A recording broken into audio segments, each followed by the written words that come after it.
چقدر شیرینه. تارا، زرین. بله خاله.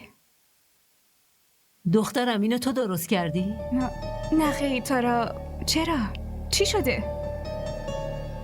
برو صداش کن.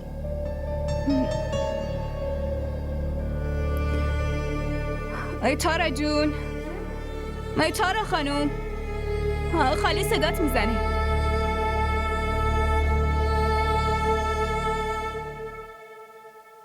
بله مادر جون. دخترم چای تو درست کردی؟ بله. دخترم من که فشار خون دارم. حالا میخوای دیابت هم بگیرم اینقدر توش شکر ریختیاره؟ اما من که شکر نریختم. من فقط واقعا جایی تأسف داره. تو چقدر بی‌حواسی. اگه خاله قند خونش بالا بره چی؟ اما زن داداش، من تو شکر نریختم. خودم این لیوان رو دادم که واسه مادر جون ببری. ببینم منظورت چیه؟ یعنی من؟ نه منظورم این نبود. پس منظورت چی بود؟ خاله شما اینو ببینید. چون سر شلوغ بود دلم سوخت کمکش کردم، اما الان داره بهم تهمت میزنه. وای دخترم، الان شما دوتا چه شلوغ کاری را انداختین. من فقط همینجوری گفتم بریم. اما مادر جون، من واقعا تو شکر نریختم. ببین اشکالی نداره، تو این شرایط پیش میاد.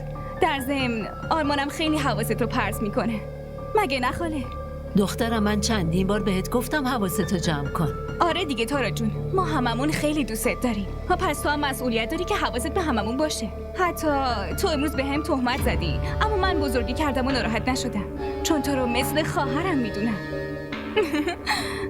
خب دیگه ولش کنین، من برای هممون چای درست میکنم و گپ میزنیم.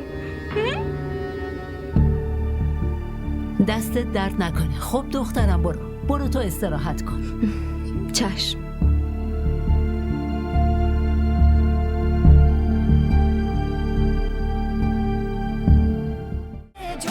حمایتتون رو نشون بدید.